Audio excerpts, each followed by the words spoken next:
only thing we have to fear is fear itself. It's one small step for man, one giant leap for Generate, this is what we're going to try to do. What your country can do for you, ask what you can do for your country.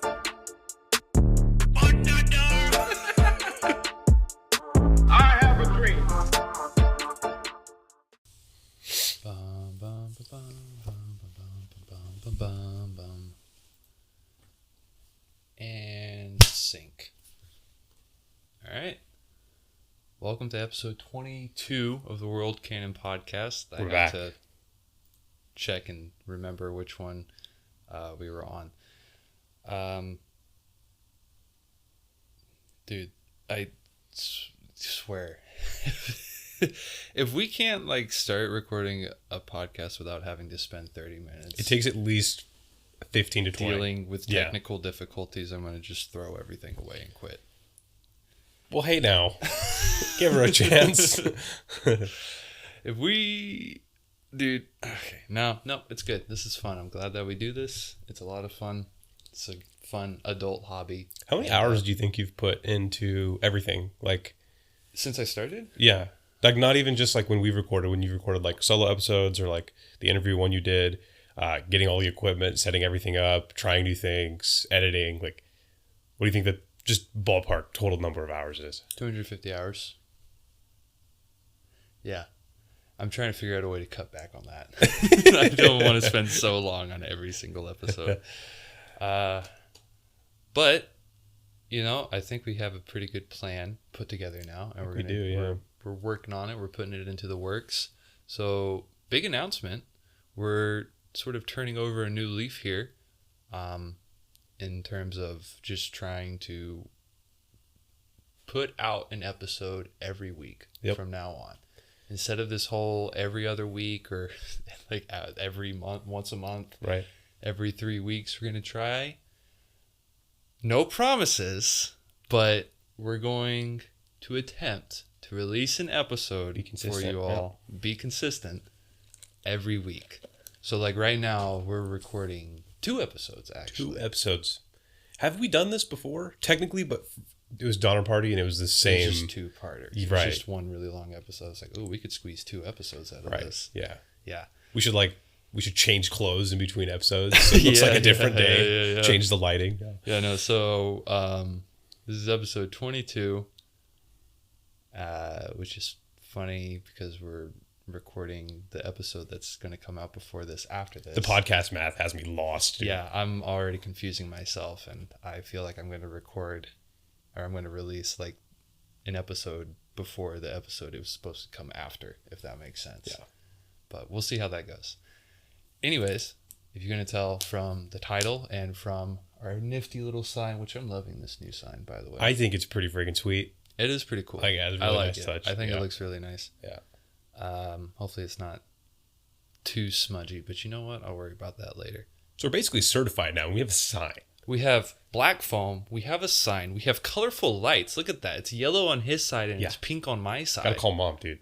I know. Gotta call Mom. I mean, we can barely see you on camera. You don't even look like you're there. Just a shadow. You really are just a shadow, but we'll work on the lighting some more. I think I might need to get a light to put on the actual camera or something, because right now we just have this is what people love to listen to, is us talk about. It's work talk, basically. Workshop. They love hearing behind the scenes stuff. Yeah. It doesn't ruin it at all, I don't think. I don't think it does either. No. It's interesting. Anyway, process. I got way off topic. Episode of the title, Pinkertonsss. Your arm just did such a funny thing when you said that. I got little limp wrists. This episode is about the Pinkertons. The Pinkertons. I figured this would be a good episode to do because I mentioned them very briefly in a joke nobody laughed at last episode that we did together. Or was it the Athens? I don't know. I recall you mentioning it, yeah. We were talking about Secret Service, Pinkertons. I learned a little thing while researching this. The Pinkertons did not actually found the Secret Service. They're just like the precursors to the Secret Service. The people who actually founded the Secret Service was like some French guy. And I can't even remember which president. How long has the Secret Service been a thing? Not that long, actually. Like Pinkerton was like almost 200 years ago, right? Secret Service was post-Civil War when they first started. Interesting. So they haven't been around as long as you'd think. Little Secret Service trivia for you. But yeah, anyway, as of Halloween was yesterday. Yeah. Did you have a good Halloween? What'd you do? Nothing. Yeah, same. Me neither. Well, just in terms of like the holiday itself. Oh shoot! You know what I just realized? What? We have this little focusing square that's been popping up on our head. Interesting. Yeah. Okay. So for like the first few minutes of this recording, there's going to be a square popping up on our heads. But that's okay. I don't think target acquired. Really. Yeah.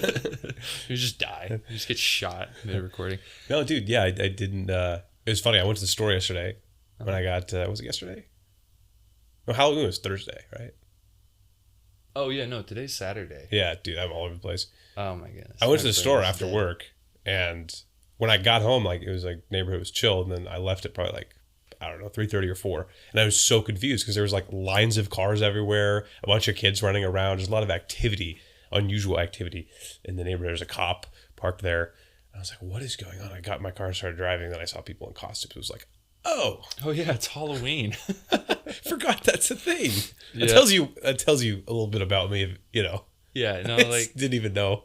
I feel like once you become an adult, before you have kids, like you kind of just forget Halloween exists. Yeah, dude. It's for kids. It's a holiday for kids. It really is. It really, really is. Yeah. And then like once you have kids and they're old enough to go trick-or-treating, then I feel like you kind of get into it again. Sure.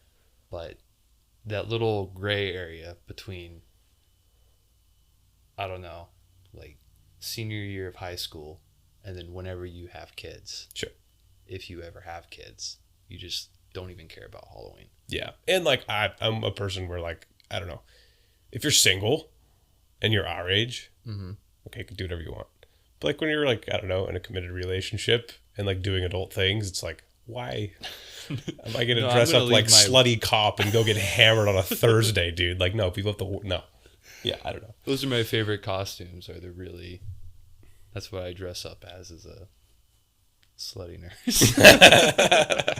Hey, in today's day and age, nobody'd question you. No, they'd cheering me on. Yeah, buddy, speak your truth. Express yourself.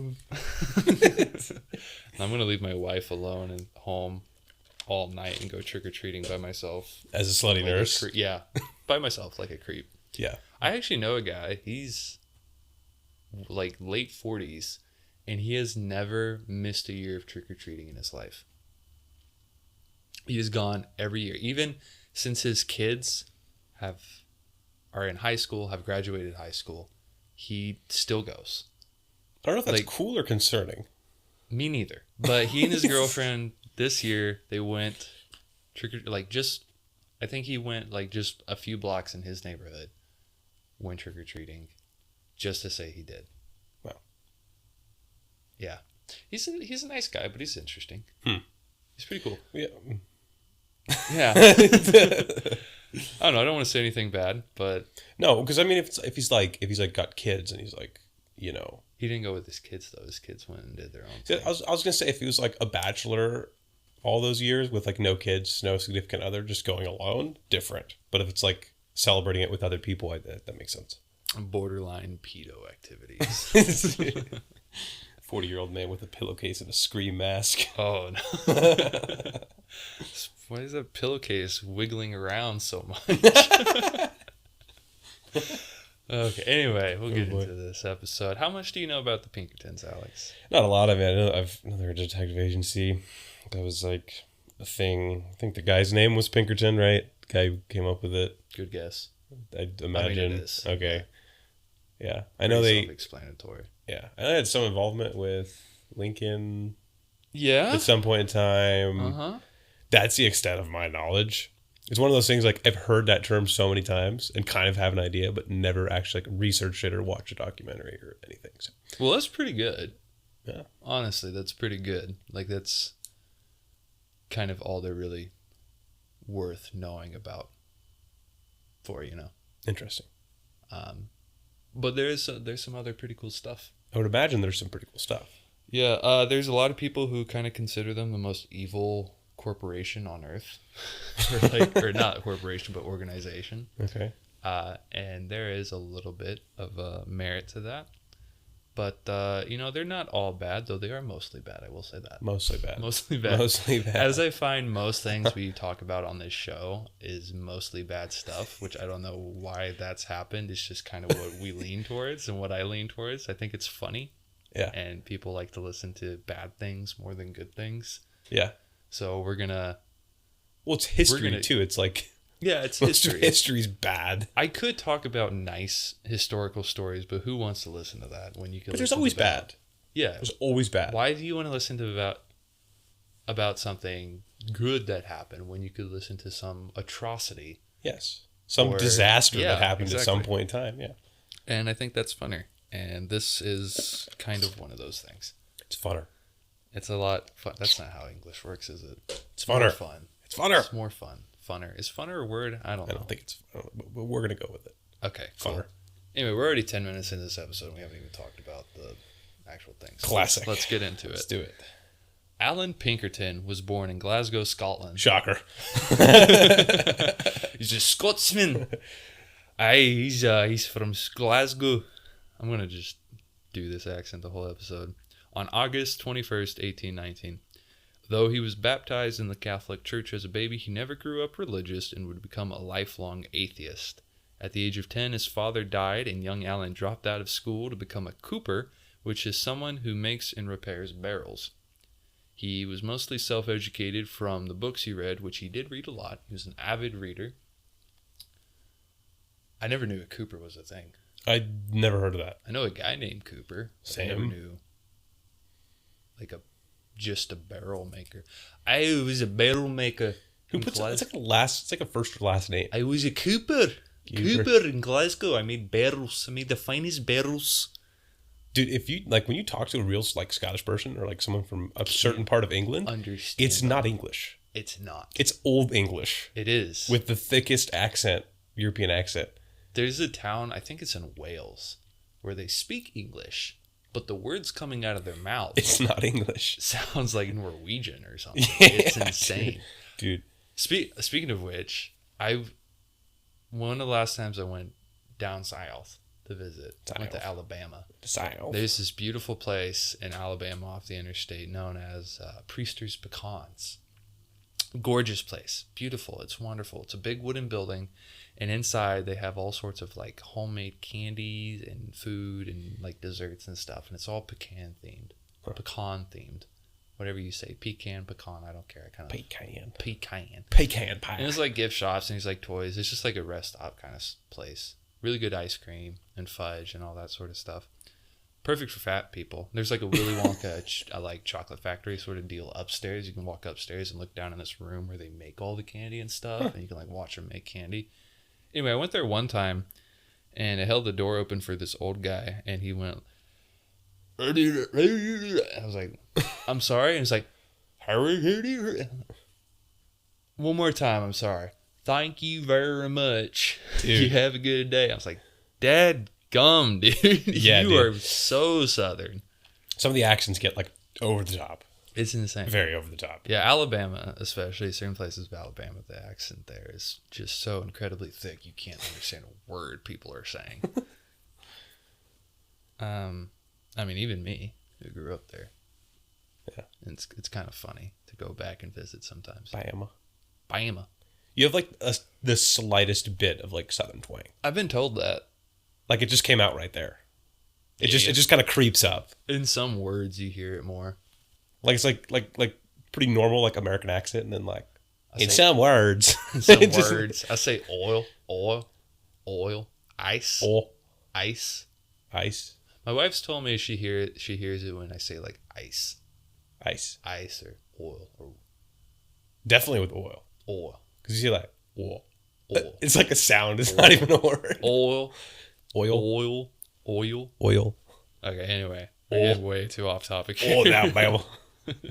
Oil. How do you need some oil? I got some barrels. You can put some oil in my barrels. In March 1842, at the age of 23, he met and married his 20-year-old wife, Joanne Carefrey, who was a famous Scottish singer at the time. Shortly after, they immigrated to Chicago, then to Dundee, 50 miles away, where they lived in a cabin Allen had built himself. Nice. Mm-hmm. They lived a mostly quiet life for several years and started raising their family. They would ultimately have 6 children. The Pinkerton family were staunch abolitionists and attended many meetings in support. They even loaned their cabin to the Underground Railroad movement, helping shuttle ex-slave refugees fleeing to free zones. One day, while on an island in a nearby lake, Allen was searching for good trees to get timber when he noticed a small camp of men.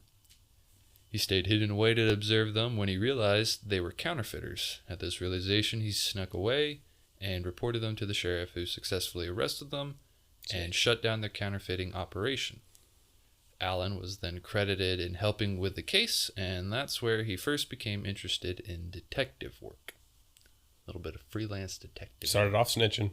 Snitch. He's just a snitch. That's all he is. Sound pretty good snitching. I like this. I should do this for a job.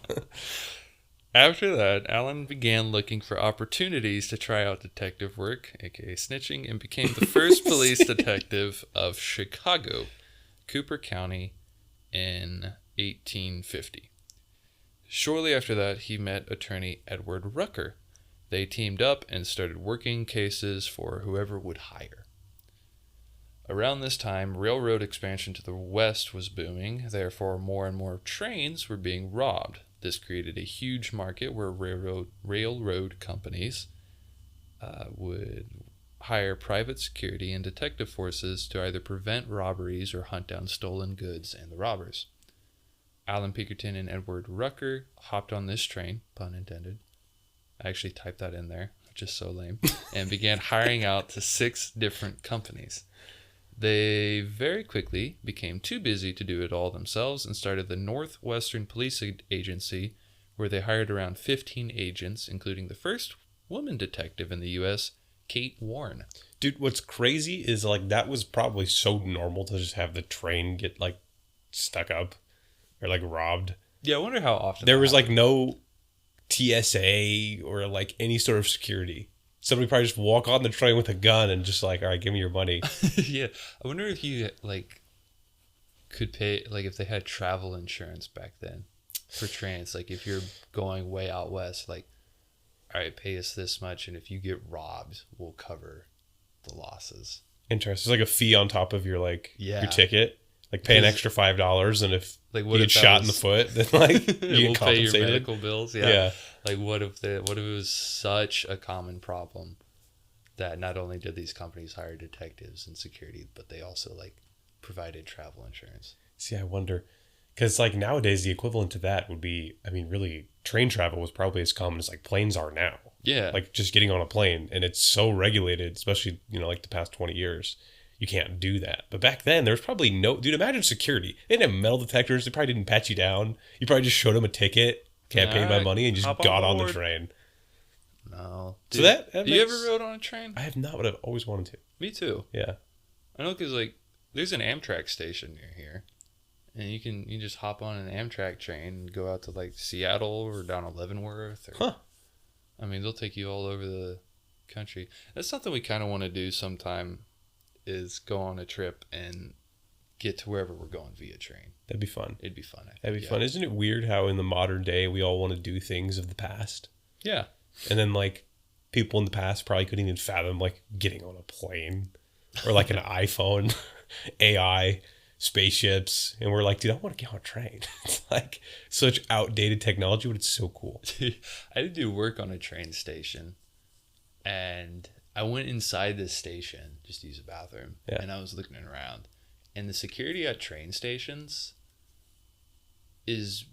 I feel like it has not gotten any better since 1885. Like since the 1800s, it is about the same.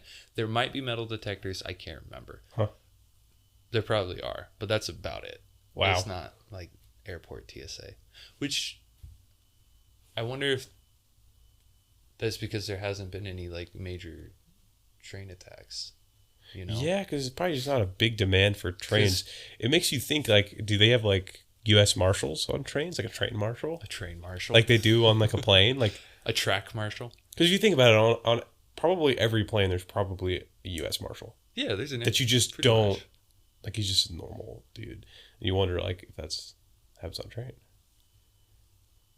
Well, because like TSA used to not be like that strict. Now it's like it's insane. Now it's insane. Take your shoes off. 9/11 though, right? Because of 9/11, right? Which is crazy that had to happen for us to start doing security checks. What if there was a train 9/11? Has there ever been a train 9/11? Build a big ramp and the train launches into a building. There's like Al Qaeda spends like months building a train track ramp, like right in front of the Pentagon. They're just like, what are they doing out there? We never saw the attack coming. We had no idea it was happening. It was not an inside job. See, because how many trains are like still around? Oh, there's a lot. There's a surprising amount. Because I feel like now they're probably, at least when I see them, it's like for transport. And it's not people, you know? No, I guess like passenger trains not too common. Yeah. I think Amtrak is really the only company that still does it. Interesting. Besides like metropolitan metro trains. Has you ever been to a train 9/11? This is such an autistic episode. We're just talking about trains the whole time. Oh my goodness. Oh boy. I'm so lame. Alright, let's get back to it. For self-deprecating thoughts over there. This podcast is already falling off. We haven't even hit 25 episodes and it's already just trash. Hey man, 1,000-hour rule.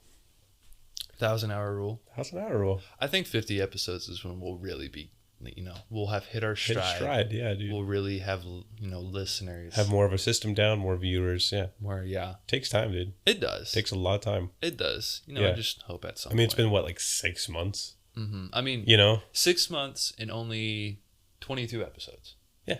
So, I'm hoping an episode a week will really help with that. Yeah. And also maybe getting back to the story. Around this time, railroads. Yep, Kate Warren, first female detective. Yep. Sometime after this, they renamed the agency to Pinkerton and Company. During his time working for railroad companies, Alan Pinkerton was introduced to Union General George B. McClellan, who at the time was actually chief engineer of the Illinois Central Railroad. Want to hear more about McClellan? You should go listen to the Civil War series I did to start this podcast off, or save yourself because it's kind of trash and actually just listen to the newer episodes where I learned how to use recording software and everything sounds better.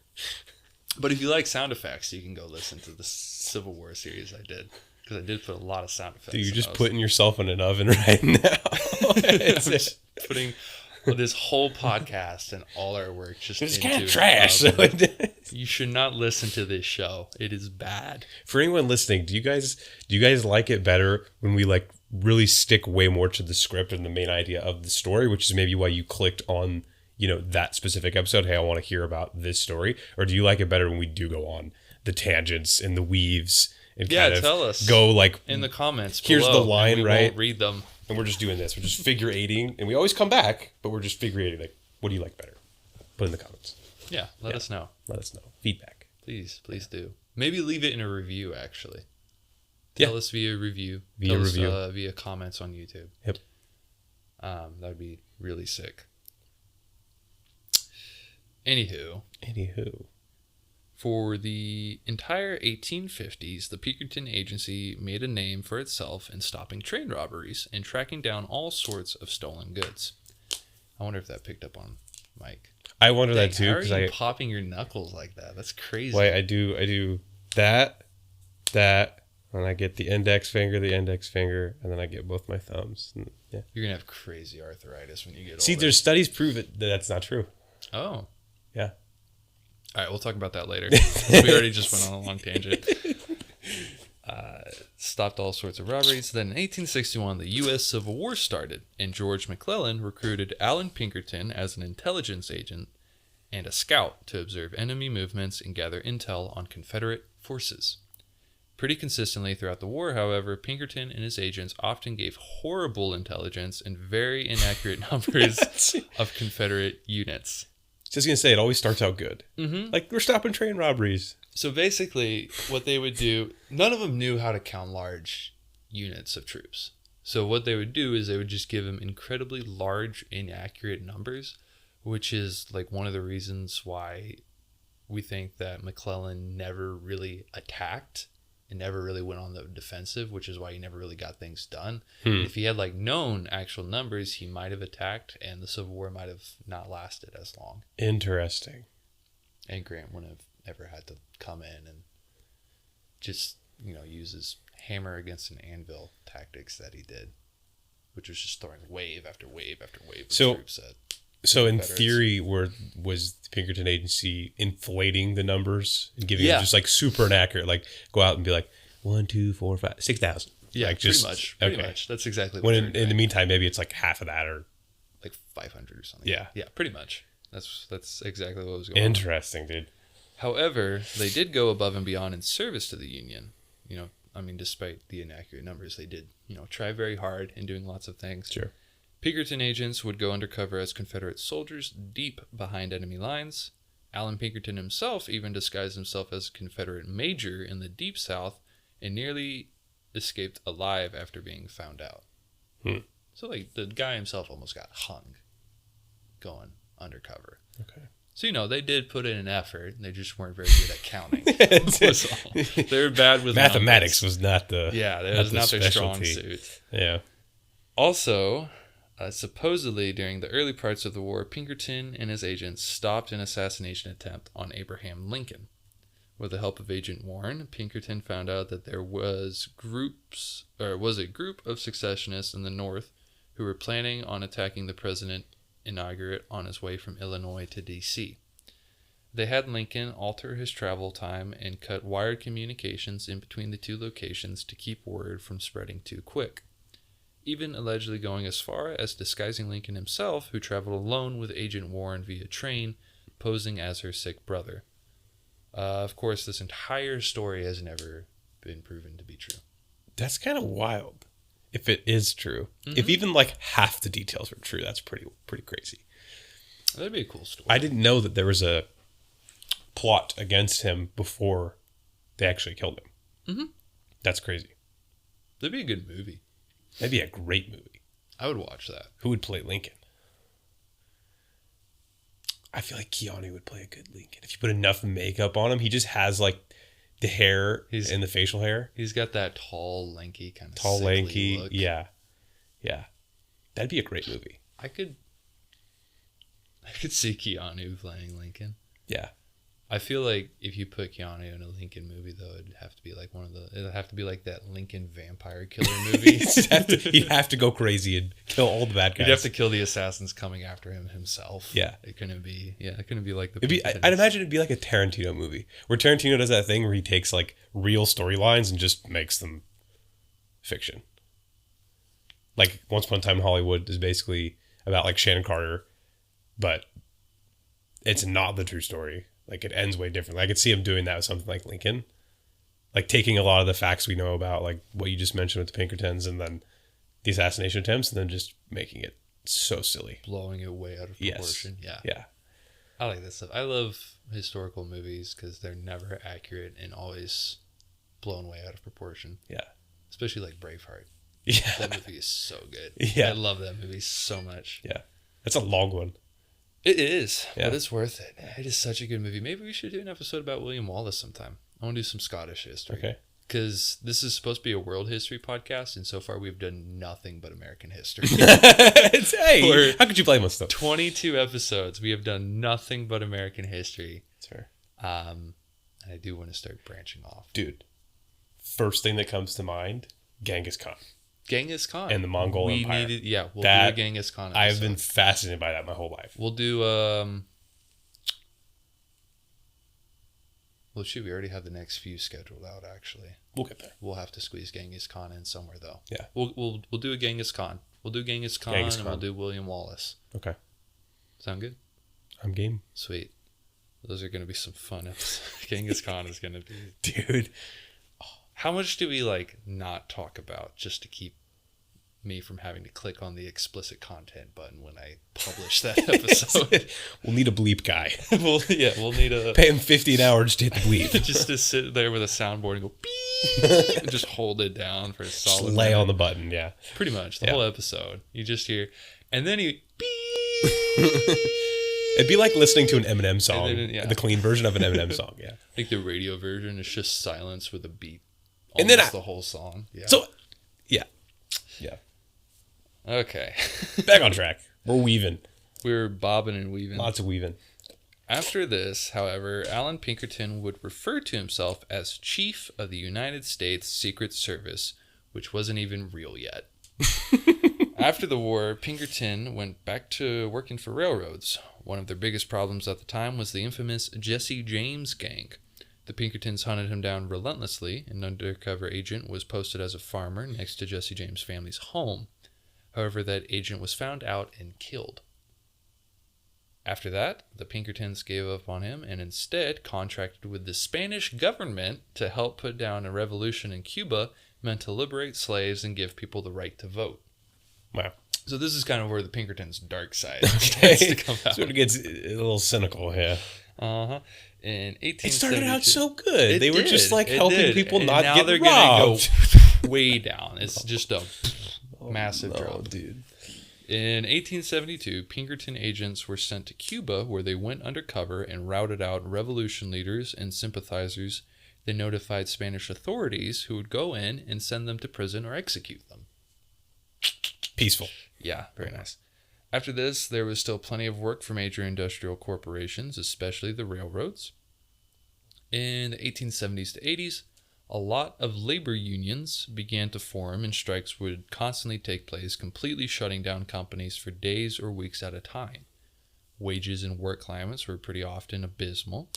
Workers would strike for a whole host of reasons, most often wages, family financial support, pensions, or just healthier work conditions. If you can imagine work conditions in mills back in the day. Yeah. I mean, today Probably it's not pretty great. poor. Back then it was probably like slave sucked. labor. Yeah. Pretty much like borderline slave labor. Just black lung for everybody. Probably not great. Yeah. Many corporations hired out to the Pinkerton Agency to go in and basically do what they did in Cuba. Except here, they would also use aggressive force on their own. Either Pinkerton agents would go into marches and protest armed and break them up with force, or threaten and even beat union leaders to get them to stop or prevent strikes. They did, however, help put down a violent group known as the Molly Maguires, which instigated violent riots and fights in Scranton, Pennsylvania, which resulted in deaths. Scranton, home of the Dunder Mifflin Company. It's like really, really bad. Something kind of good, really, really bad. Yeah. Something kind of good, way worse. It's like a sandwich, you know? It's like a sandwich if it was filled with dirt. You have some dirt. You got something that you scraped off the bottom of the oven. Mm-hmm. And you got like a nice fresh leaf of lettuce, real thin. A little crisp, little freshness in there. And then more dirt. And then more dirt. Yeah. And mud. And bad. Moldy bread. Yeah. Blue bread. Blue bread. Yeah. Though they may have also actually been innocent of all that, but either way, 19 of their members were handed over by the Pinkertons and hung. Wow. Also around this time, the U.S. government just created the new Department of Justice. They also wanted to form an investigation department within the DOJ with about $50,000. Autism brain. Tism moment. Womp, womp, womp, womp. The Doge. We're stimming here. Yeah. This is welcome back to the STEM I'm cast. glad we're on the same page with that. With $50,000, which turned out not to be enough to the DOJ. Which turned out not to be enough, so the DOJ contracted out. they picked the Pinkerton National Detective Agency. In 1877, for 52 days from July 14th to September 4th, much of the country faced what's called the Great Railroad Strike. Won't go into too much detail on this because it is a lot, and just for the sake of time, we'll kind of cut it short. Sure. For 52 days, the Pinkerton agents worked to squash strikes, but they also helped stop riots. Working in tandem with law enforcement, militias, and National Guard, they either helped save lives and property in half a dozen different states, or beat and threatened innocent labor union leaders protesting or striking for fair wages and better conditions. So like Alex said, that dirt sandwich, you know? I want to get paid more. Better conditions. My kids are starving. Shut up. Deal with it, boy. Oh, gosh, dude. That's miserable. Either way. That dirt sandwich again. This is so funny. I love history, dude. Either way, the Pinkertons' methods were most often brutal, cruel, and violent. And before they had even started working for the DOJ, the U.S. Congress began pushing for them to not be able to be hired by U.S. government agencies. Congress didn't manage to get far, and for the next 15 years, the Pinkerton Agency continued to grow and use their violent methods to break strikes.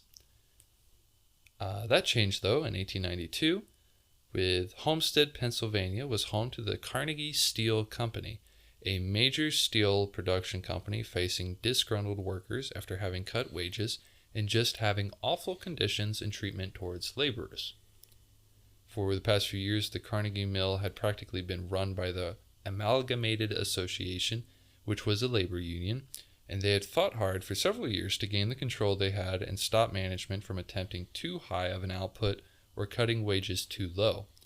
However, that year the mill came under new leadership by Henry Clay Frick.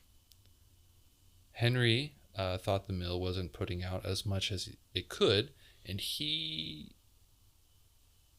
Oh, wow. Big typo here. English. As much as he could, and he, because of the AA... That makes no sense. Because of the AA, and he wanted to break the union. Oh, okay.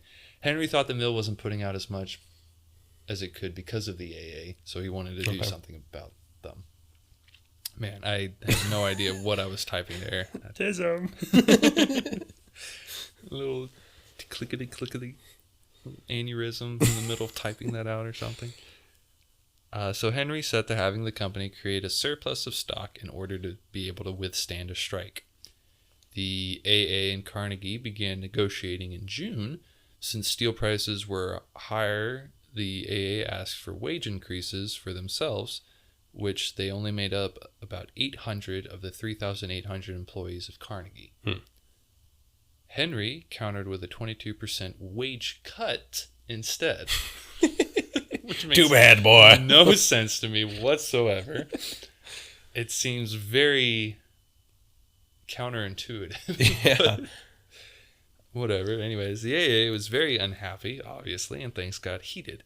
Carnegie ended up locking them out of the mill and fortified the place with barbed wire fences, guard towers, snipers, and even high-pressure water cannons that could spray boiling water. High-pressure water cannons, dude. Which I didn't even know existed back then. And the water was like really hot, too? Mm-hmm. Boiling hot water cannons. Death by water cannon. That's insane. Dude, imagine getting blasted one of those. Your skin's just like melting off. It's so bad. Why do you need that? What is the purpose? I don't know. Why? He turned the place into a fort. Anyway, here's a cool little kicker. Manning many of the security positions for the mill were Pinkerton men. Nice. Mm-hmm. Nice. The AA responded by laying siege to the mill on June 30th.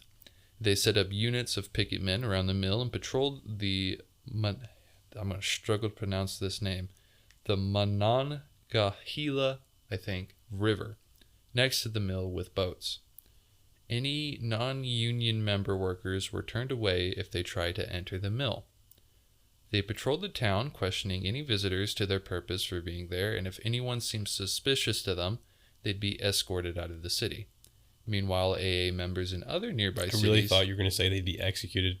based on how everything's I gone. wouldn't be surprised. They'd be hung on the spot. Meanwhile, AA members in other nearby cities kept an eye out for Frick's attempts to recruit new workers, which he did from as far as other states and even across the Atlantic in Europe. For 6 days, the Union strikers kept the mill shut down, not allowing any workers to enter. Frick had a plan to have them all replaced, though, by July 6th, but he just needed them out of the way first. On July 5th at 10:30 p.m., 300 Pinkertons boarded 2 barges several miles south of the mill in Homestead. They were armed with Winchesters and pistols. Only a handful of them were told they were taking the mill back. The AA members were well aware of them, however, and when they attempted to land at the mill, the strikers tore down the barbed wire fence surrounding the mill and met the barges where they landed. They began taking pot shots at the Pinkertons to keep them in cover and from being able to land. A few Pinkertons were wounded, and they returned fire, killing 11 and wounding a couple more, as the crowd returned fire, killing and wounding several more Pinkertons. Then the 2 sides set up defenses. The 2 barges were stranded by their tugs, so the Pinkertons inside cut holes to fire through, and the strikers built metal ramparts to shoot down at the barges from above, and the whole while women were gathered on the bank shouting at the strikers to kill the Pinkertons. Kill him! Get him, honey! Dude, this is where I feel like those boiling water cannons would come in handy, bro. Especially if you had a way to automate it to where nobody had to like attend to it. Just have it set up spraying. somewhere. You start getting shot at. Just turn that thing on. Just blast them off. This is insane. A few. I feel like it always starts out is like the way an organization formed, the good things it did to get where it was, then the corruption, then gunfire and death, and then in comes money and guns, and everything. It's always money. Goes down the drain. It's almost always money. Pretty much. Always. Why things go downhill. Yeah. Someone figures out how much money they can make from a certain thing in history, and then it's like bananas, tobacco. Yeah, I mean, you've heard it here, folks. Bananas and tobacco, dangerous stuff. Very dangerous. Mm-hmm. Yeah. I kind of want a cigarette, actually. I'm not gonna do it. It took like a week to get the smell out of this room. I had to leave the window open for days. Left the fan running. It still smelled like that too earlier today until I left a candle burning. You just had the most intrusive thought of all time. Cigarette. Speaking of that thing right there. Nicotine. I might be a little addicted now. By now, other townspeople and AA members went to help the strikers. A cannon was positioned on a hill above the barges and tried to sink the barges. That failed, and several other attempts were made, including launching a burning raft at the barges, rolling a couple mine carts on fire at the barges, and throwing dynamite and even lighting the river on fire. Eating dynamite. Dude, literally everything they could possibly think of, and they couldn't sink the barges, as far as lighting the river on fire. I'm not even kidding you. They poured oil in the river to have it like upstream from the barges. Waited until the oil got around the barges and then lit on fire. And somehow that didn't work. I don't know how, but somehow. Oh my gosh. Yeah. And then the sheriff was called to help restore the peace, but his deputies had already been turned away earlier, and there was no way he could muster enough of a force to turn away the strikers. Sheriff asked for help from the state guard, but was turned down twice. Finally, at 5 p.m. on July 7th, the Pinkertons surrendered and were marched through the town as they were beaten and stoned on their way to a theater, where they were held until the train took them out of town at midnight. William Pinkerton, Alan Pinkerton's son, who now ran the agency after his father's death in 1884, was called to give a testimony before Congress after the Homestead strike. Congress was very displeased with the way the Pinkertons had handled the strike and used it as ammo against them, and in 1893 passed the Anti-Pinkerton Act, basically banning the employment of any Pinkerton agents by the U.S. government. Makes sense. Literally, the Anti-Pinkerton Act. It's so crazy. there's a whole act just to ban your organization. And anyone that's worked there too. That's crazy. Yeah, any current Pinkerton agents or past Pinkerton agents cannot work for the U.S. government. It's crazy. It was founded Still by today. a Scottish guy too. Hey, we do things a little bit different in Scotland. Different. If you strike, you're gonna get your teeth knocked out. We're gonna make your children watch. We don't take kindly to strikers in Scotland. Oh boy. I'll curb stomp you in me kilt. You'll have to. You gotta have some Scottish in you, or maybe just some Euro in there. My mom, my parents and grandparents really like to pretend we're Scottish, and Irish, depending on what day it is. Yeah. If it's St. Patrick's Day, we're Irish. Yeah. Which I don't think we are. I've never taken a 23andMe, but I'm pretty sure most of my ancestors are like French and Norwegian. That makes sense. And a little bit of Cherokee. Really? Mm-hmm. But like anyone whose like ancestors came over to the U.S. during colonial times has a little bit of some sort of native tribe. Have you done your like ancestry tree? No, but I want to. I want to do 23andMe sometime. My sister did 23andMe, and then I haven't done it, but I've done the ancestry tree. It's so fascinating. You're just 100% Armenian. No, actually, my mom's side is like primarily, they've been in America forever. It's weird. My mom's side has been in America for probably like 400 or 500 years, and then they date back in like the 1500s to Europe. And then my dad's side is interesting because I think it's his dad, so my grandfather, descended from Armenia and Russia. Only like a few generations ago. Oh. So my dad's great-grandfather came from Armenia. So basically we're both white. We're both white.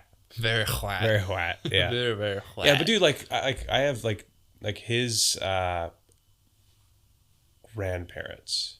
So my great-grandparents like spoke Armenian and like were from there, and it's very sick. It's very fascinating. Yeah. We should do a history on the Armenians sometime. We should talk about that thing that happened with Turkey. Yeah, talk about what happened that didn't actually in World War II. Yeah. Nothing happened with Turkey. I should say that actually. Okay. My brain goes to during when Hitler was. Yeah, there's a just lot of burning everyone. Yeah, yeah. There were a lot of ovens. Yeah. But anyway, Pinkertons. William Pinkerton. Oh yeah, he had to give Anti-Pinkerton Act. That's what we just covered. With the founding of the FBI in 1908, the DOJ no longer needed outside agencies to run their investigations. The good old trusty FBI. We should do another episode on them. We should do episodes on all sorts of stuff. All the 3-letter agencies are getting exposed. Yeah, we should do anything with 3 letters, and it's an agency. If an episode ever comes out and then in the middle of it you just see an explosion and you never hear from us again, that'll be the episode on CIA. Yeah, or something. Yeah, gotta start using Tor. All right, we're gonna start releasing all episodes on Tor, exclusively on Tor. Exclusively on some Onion browser. The website is going to be just a bunch of letters and numbers. Yep. You can only, Gotta use Tor. Fast forward. Oh, hold on. I'm getting ahead of myself. The Pinkerton Agency greatly suffered from the Anti-Pinkerton Act, if you can imagine, and bad publicity that followed how they treated striking workers. Fast forward to the mid-1900s, the Pinkerton Agency completely drops the detective part and focuses on security, threat intel, shooter response, and stuff like that. One thing in particular they are known for infamously is executive protection, with the U.S. government no longer hiring them and the Spanish government not having any revolutions to deal with. The Pinkertons went back to hiring out to major corporations or as private security for hire. Like the time Pinkerton agents were hired to protect Marilyn Monroe's coffin at her funeral in 1962. So they basically went from involved with the government corporation to just like celebrity PI bodyguards. group. Yeah. Yeah. Okay. Pretty much. Yeah. a crappy PI organization too. Yeah. In 1990, I don't know. I forgot to type the last number in. It just says sometime in the 1990s. The agency was purchased by a Swedish security company called Securitas AB. Now they do a lot of cybersecurity as well as physical security. The word Pinkerton and knowledge of the agency hit a high with the release of Red Dead Redemptions 1 and 2.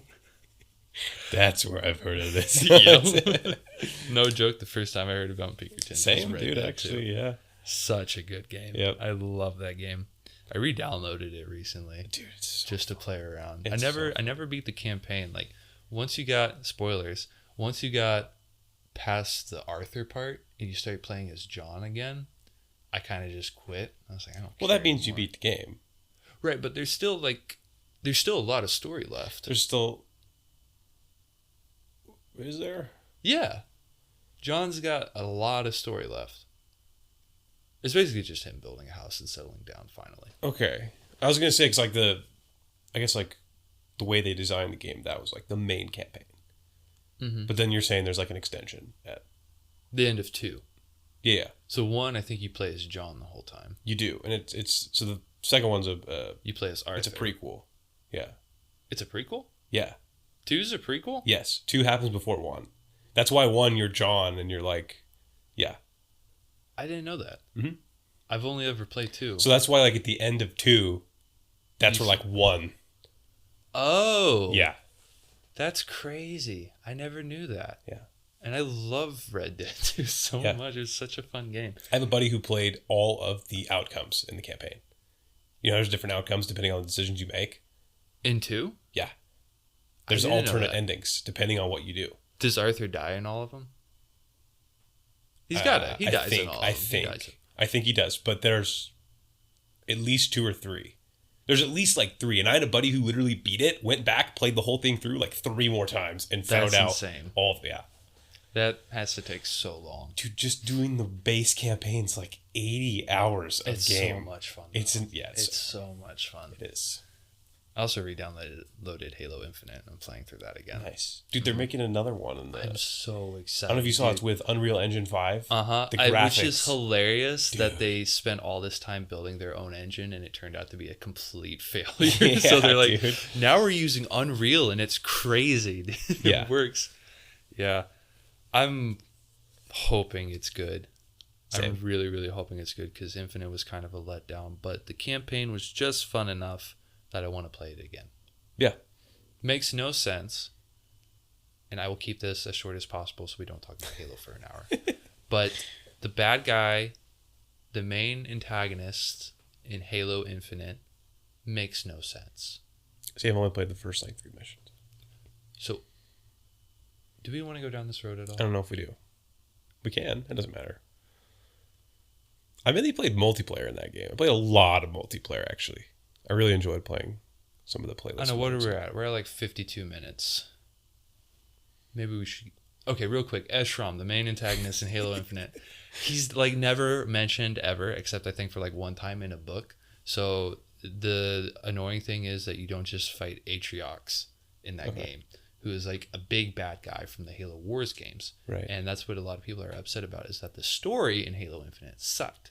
But the gameplay is pretty good. Yes. The game is very smooth. I love the abilities. I love the guns. It's really fun. Very cool. But I'm very excited for the new Halo. And I hope so much, more than anything else, that it does not suck. Because everything Halo related that has come out in the past few years has been absolute trash. That's fair. Yeah. Okay, anyway. Pinkertons in Red Dead 2. That's how we got here. The Pinkertons were the main antagonists in the 2 games. That's why they were in there. Right.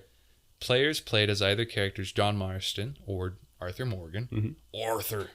One more score, Arthur. I don't know, Duke. We can't do Dutch, I mean. Dutch. Flashbacks, dude. In a fictional version of the post-Civil War United States Old West. As part of a ragtag group of outlaws, they were portrayed as more like Robin Hood type more a Robin Hood type group because the Pinkertons who were after them were known to be corrupt and violent. The Pinkerton agency, which actually, this is interesting to know, and I just thought about this now. In Red Dead 2, the first thing you do is rob a train. Mm-hmm. Like the first mission is robbing a train. You steal all these bonds, and then the Pinkertons come after you, which is cool. I didn't even connect that dot till now, but that's what the Pinkertons were doing during the time. Yeah. Was working for train, like railroad companies. Yeah. Cool. Somewhat accurate. Yeah, pretty accurate. Good job, Rockstar. You know, honestly, Red Dead 2 is a very historically accurate game. Surprisingly. I'm not gonna lie. Surprisingly. Like it's very cool. Like you can learn a lot from playing that game. It's a fun game. Rockstar's pretty cool. They're a pretty cool Rockstar's company. great. Oh, GTA 6. Oh, yeah. Is the world going to end before we get GTA 6? Probably. Dang it. Depends on what happens in a few days, but... Yeah, we'll see. We'll see. We'll cover that more on the episode before this one. Right. The podcast math. Mm-hmm. Yeah. The ragtag group of outlaws. The Pinkerton agency attempted to sue Rockstar Games, creators of Red Dead series, and failed. Red Dead simply replied that the agency couldn't own the past, and they had the right to use words like Pinkerton in their games as part of an accurately portraying the Old West in their story. That is savage, dude. Dude, that's awesome. That's like a mic drop moment. Also, like, Rockstar is a bajillion-dollar company. You're not winning a lawsuit against them. Mm-hmm. They are going to cover all their bases with their games, man. Yeah. Yeah. No, they're pretty cool. Yeah. And, I mean, the Pinkerton agency is pretty big, too. I mean, even today, they're still, like, fairly big, but... Yeah. You know, you can't touch Rockstar. No, dude. That's one of the biggest game developers in the world. GTA, Red Dead. What else do they make? It's all I know. Yeah. That's all I do, too. I mean, just those two titles, man, are huge. Yeah, they're GTA franchises. 5 has been out since like 2015, and it's still one of the biggest games of all time. Yeah. Which is crazy. Yeah. Anyway, Pinkerton tried to sue him, couldn't pick it up. Couldn't get that done. This also wasn't the only time the Pinkertons were involved in nerdy legal issues. As recently as April 2023, the Pinkerton agency was hired by Wizards of the Coast, creators of Magic the Gathering, to retrieve an accidentally sold but unreleased card bundle that was shipped to a YouTuber by the name of Dan Cannon. Dan opened the pack bundle on his channel, Old School MTG, then was visited by Pinkerton agents at his home. Dan gave the bundle back to the Wizards of the Coast and information where he purchased the bundle from. According to Dan, allegedly, the Pinkerton agents came into him and his wife's home, threatening him and his wife with serious legal repercussions, and basically shook him down for the merchandise. This frightened both Cannons to the point Mrs. Cannon began crying. Wow, dude. Yeah. How legal is that? I don't know. A private security company knocking on your door, threatening you. Yeah. And they were hired by a freaking Wizards of the card Coast. company? Yeah. Oh my gosh, dude. I don't know. That's insane. This is why I don't like Magic the Gathering. It's insanity. Not really. I think it's just lame. But Halo's cool, okay, guys? Halo's cool. Halo is really You play cool. GTA 5, dude? You ever played through all the campaigns on Legendary? No, I haven't. I have. I believe it. A couple times. It's a miserable but also awesome experience. Yeah, I usually play on just like regular. That's what I'm doing with Infinite now. Because the first time I played through on Legendary. And I didn't even beat the last level. I just gave up. I was like, it's the last level. I'll just watch the ending on YouTube. Yeah. You have like the boss fights are kind of hard. They are honestly pretty tricky. The only one I did in that game is where you fight the elite and he's invisible. Oh, that one's so easy to cheese. Really? Uh-huh. So, okay, I'm going to read this last paragraph, Okay. and then I'll explain why the Swordmaster in Halo Infinite boss battle is so easy to cheese. Nowadays, corporations can hire Pinkertons for security consulting, cybersecurity services, event security, corporate investigation, and several other services, including response protection, in short, providing a small army. Speaking of which, during their height in the late 1800s, the Pinkerton agency outnumbered the U.S. Army and were their own private military, even though they marketed themselves as a detective agency. Individuals who have the fortune can even hire Pinkertons as private security and travel security, kind of like a secret service for hire. So literally just anybody with enough money. Which is... I want to see if we could hire a Pinkerton agent to just like come in here and like, stand right here in between us as like security for an episode. I'm going to go halvesies on that. I wonder how much it is. It's so expensive. It probably is pricey. Okay, but yeah, anyway, the reason the elite, and I'll be really quick here because we still have something. We got a little bonus segment at the end of this episode. And we were already at like an hour. But I'll go ahead and get it ready here while I talk about it. But so the room that you go into to fight that sword master, right?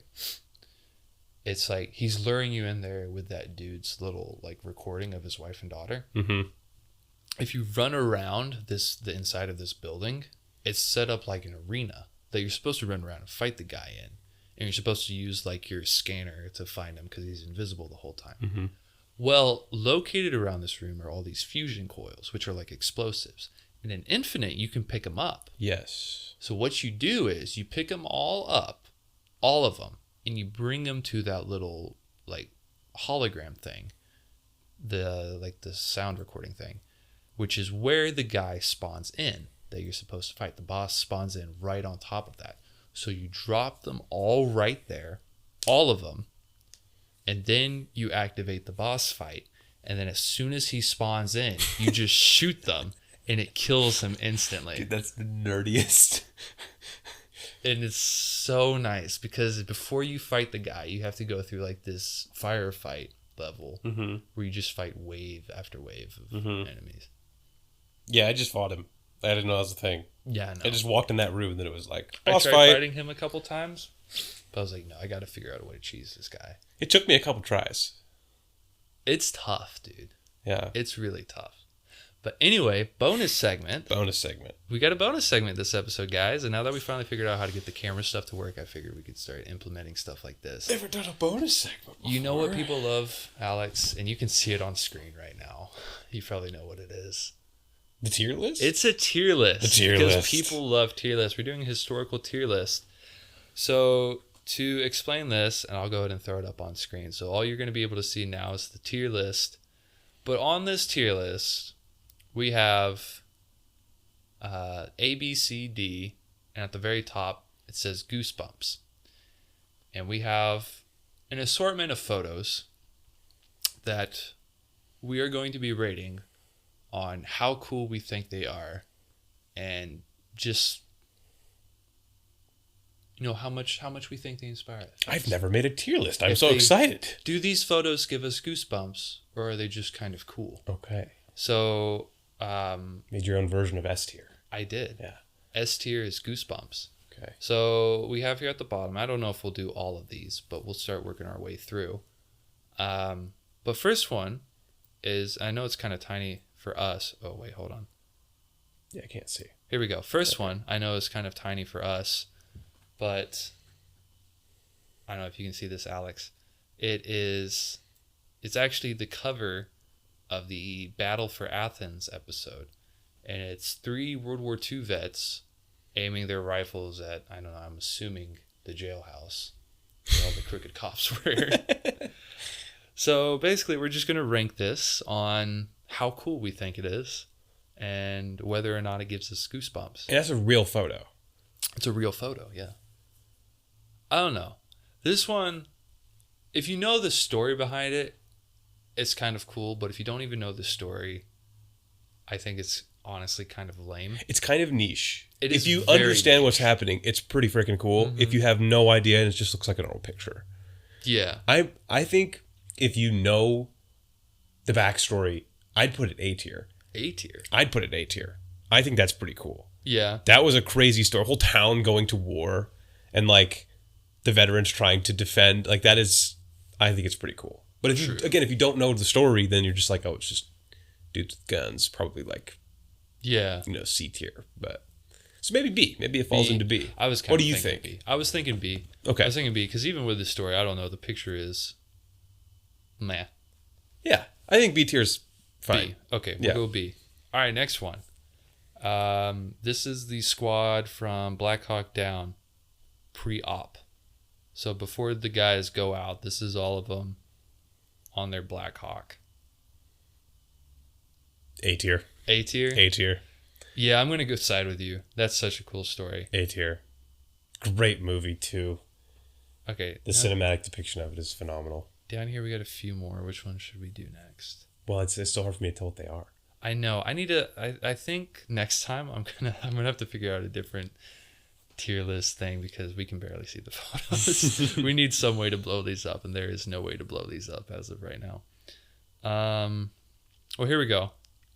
Flag raising over Okinawa. S. That's an S tier. Goosebumps. That's goosebumps. No Goosebumps. arguments needed there. Goosebumps. Okay, right here is the toppling of the who was it? That one communist leader. This is at the fall of the Soviet Union. This is toppling of the what was his name? Stalin? No, not Stalin. Who? The other guy after him. Well, shoot, I can't even remember who it is. I don't know. I don't know either. I think because we don't know, I'm going to put this C tier. Sure.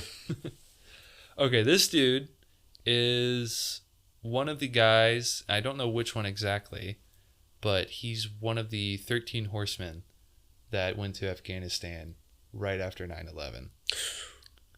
Posing on a horse with a bunch of basically Taliban guys that were kind of on our side at the time. And they made a movie about this. Yeah, they made a movie about with this. him. Very good movie. Goosebumps. Yeah. Such a good movie, too. Dude, this guy is literally, and this is why we need to find a way to blow up these photos, but he's just smiling on horseback. Yeah. With all his gear and stuff. Okay, yeah. Goosebumps. So cool, dude. An American soldier going to battle on a horse in the modern day, post 9/11. Yes. Okay, yeah. America. That's Goosebumps right there. Goosebumps, dude. Okay, we got two more photos here. This is Franklin Expedition. And I think we're going to do an episode on these guys in the near future. I have no context on them, so I have no opinion. Well, these guys... Or no, this isn't Franklin Expedition. This is the one... We're covering the Franklin Expedition because it didn't work. This is the other expedition to the Antarctica that did work. And these are all the guys posing before they set out on foot in all their winter gear. This is like back in early 1900s. Okay. I don't know. I thought it was just a cool photo. It probably is, yeah. They're all like in old winter gear and they just look sick. I feel like we'll put this one C. We'll put that one C. And if I knew more about it, I'd have more inspiration and excitement. All right, and then this one. Goosebumps. Yeah, Goosebumps. Is there a level above Goosebumps? I don't. Maybe is there Goosebumps on steroids? We'll have to make Goosebumps Plus or something. Absolute best. Yeah. There is not a more patriotic picture in human history than that photo right there. I don't care how you feel about Donald Trump. You can love him or hate him. That is the best picture you will ever see in your life. Okay, and this is... For anyone who's having a squint at the screen, this is just Trump at Butler, Pennsylvania, right after he got shot in the ear. And there's like all the Secret Service are around him. The flag is behind him. It's like got his fist in the air. He's yelling, fight. All our audio listeners, this is... It's the picture. You know what picture. If you have a cell phone and the internet and Wi-Fi. The photos too. For the audio listeners. Well, you kind of did. So, yeah, okay. In Goosebumps, we have the raising of the American flag in Okinawa. We got a U.S. soldier on horseback in Afghanistan. In sand country. Yeah, sand country with the sand people. We have... That's so racist. We have the guys from Black Hawk Down posing in front of their Black Hawk. We got 3 vets in Athens, Tennessee. And in C, we got the toppling of some Soviet statue, which I forgot the backstory of. I made this tier list. I got this tier list ready like a month ago. And I forgot the backstories behind all the photos. And the Enterprise. The Enterprise crew. Enterprise. We'll pick you up. Or no, not Enterprise. What is the ship from Star Trek? The main one. I'm not a Star Trek nerd. I don't know. It was named after this expedition. Okay. Okay, this picture is super niche, and I don't know if we're ever going to do an episode on this guy, but maybe we will now that we have him on a tier list. But this is the real life, actual Last Samurai. Okay. His name is Saigo Takamori, and I have no idea why I picked this out for a photo. I was just kind of thinking of ideas because we're going to work on this tier list as we go. Oh. So each episode from We're going to now add on, more. We're going to add more. Each episode we do, until we fill out this tier list, we're going to have a picture related to the topic that we talk about. Okay. And then... Dude, I'm so down. That's sick. We're going to have to pick a tier for that picture after we've given the whole backstory behind it and everything. Okay. So, Saigo Takamori...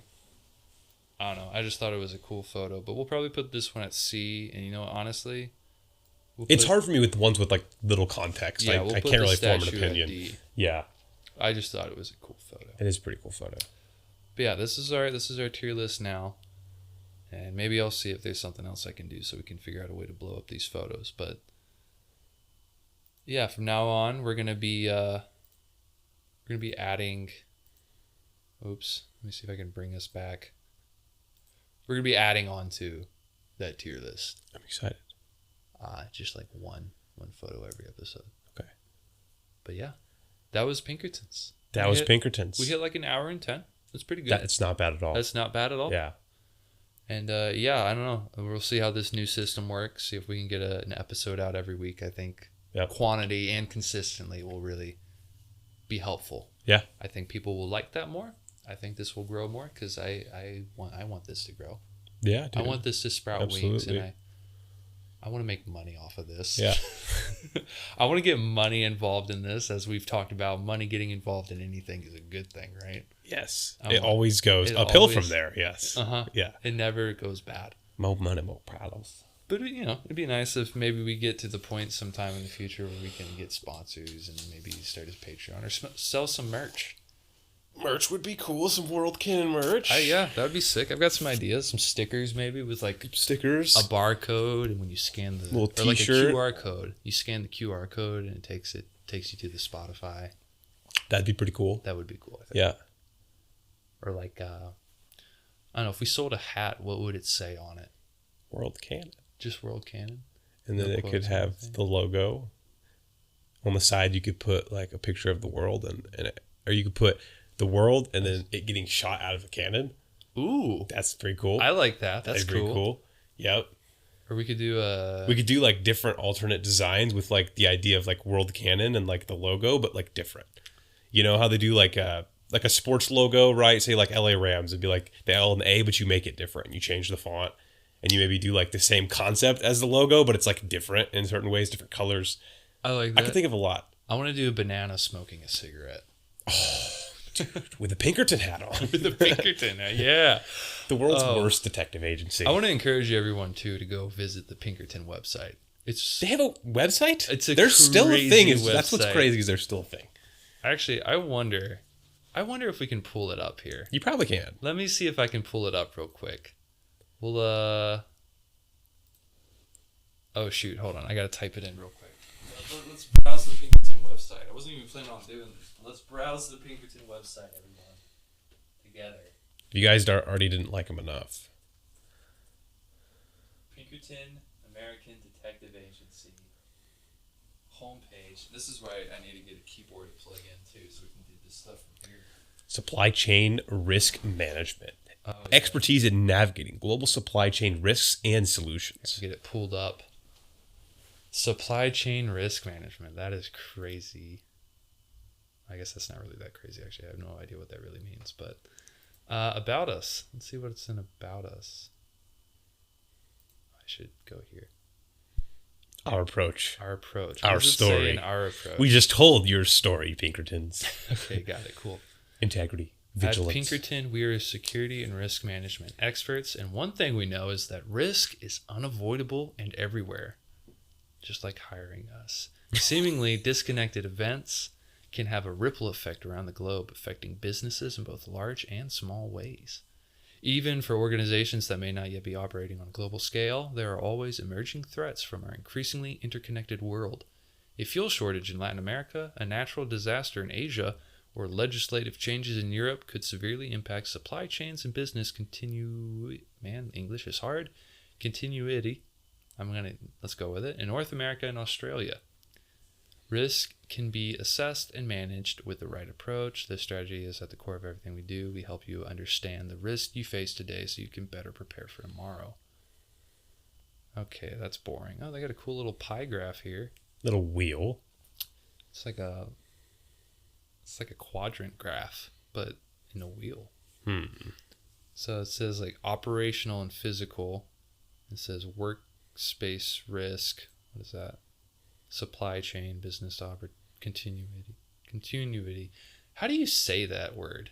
What? Ooh, services. Let's see what they have in services. Protection. High net worth individuals. Here you go. Can we request a quote? Oh, yeah. Actually, how much is it? High net worth individuals are often targeted for their wealth and/or high profile status and need the highest level of protection and security. Pinkertonsss HNWY program provides a strategic partnership tailored to each client and designed to be proactive, preventive, and reactive when necessary. Oh, there's a video. Let's watch the video. High net worth individuals are frequently targets of threats and require the highest level of protection and security. More than just physical protection, Pinkerton's High Net Worth Individuals Protection Program is a strategic security partnership.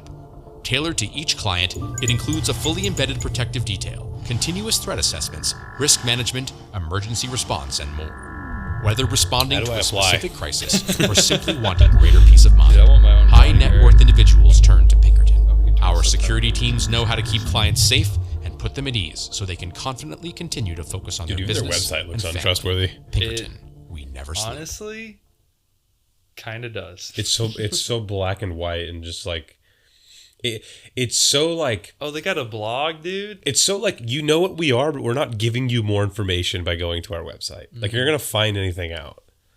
Oh, navigating potential threats to business during an election year. Interesting. Pinkerton, Lincoln, and McClernand at the Secret Service headquarters. Cool. Well, this is interesting. You guys go have fun scrolling around through here. Hire yourselves a bodyguard or something. And, I don't know. Let us know how it goes. But that has been episode 22. Pinkertonsss. Hope you join us next week for... What is next? Here we go again. Podcast math. I don't know. Podcast math is crazy. Black Patch Wars. Black Patch Wars is the next episode. That's going to be a fun one. Lots of technical difficulties that episode. Yes, it's great. You'll love it. Yeah, it's going to be a lot of fun. If you enjoy watching us struggle to do this. This episode has gone 1,000 times smoother than that episode. Yes. And it still took us 20 minutes to get rolling. Progress. We're learning. Yes. We're getting smarter. We're evolving. But yeah, okay. Hope you all enjoyed this episode. Let us know what you think in the comments. Please do. Let us know if you like the tangents or not, if we need to kind of wind it down a little bit or not. You know, we do want to tailor this to the audience. Yes. But I do like going on tangents. I will say it is fun. It's the best. But maybe, we could be a little bit more focused at times. Yeah, because I get my questions is I wonder if people like that more, or if there's someone like that clicks on the podcast just want strictly to listen about Pinkertons, and then we start talking about Halo and Rockstar Games and Train 911s, and then it's like, so maybe there's a happy medium. Let us know. Do let us know. Yes, please do. And honestly, I really want to just do a full episode on Halo. We should, dude. I'm so sometime we'll do. I feel like I got to go to get a 4-year degree on what happened in the Halo story. I have a master's before in Halo. Dude, you have 10 PhDs in Halo. All right. Anyway, thank you for joining us. Please join us next week. Alex, you got anything to say? I don't. Thanks for watching. Thanks for listening. I hope you didn't eat too much Halloween candy. And Thanksgiving will be coming up soon. This is true. That is true. Yeah. Thanks for watching. You guys have a good one. Bye. Peace.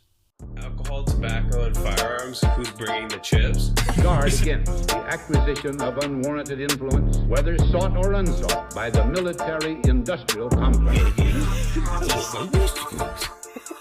There is no constitutional issue here. The command of the Constitution is plain.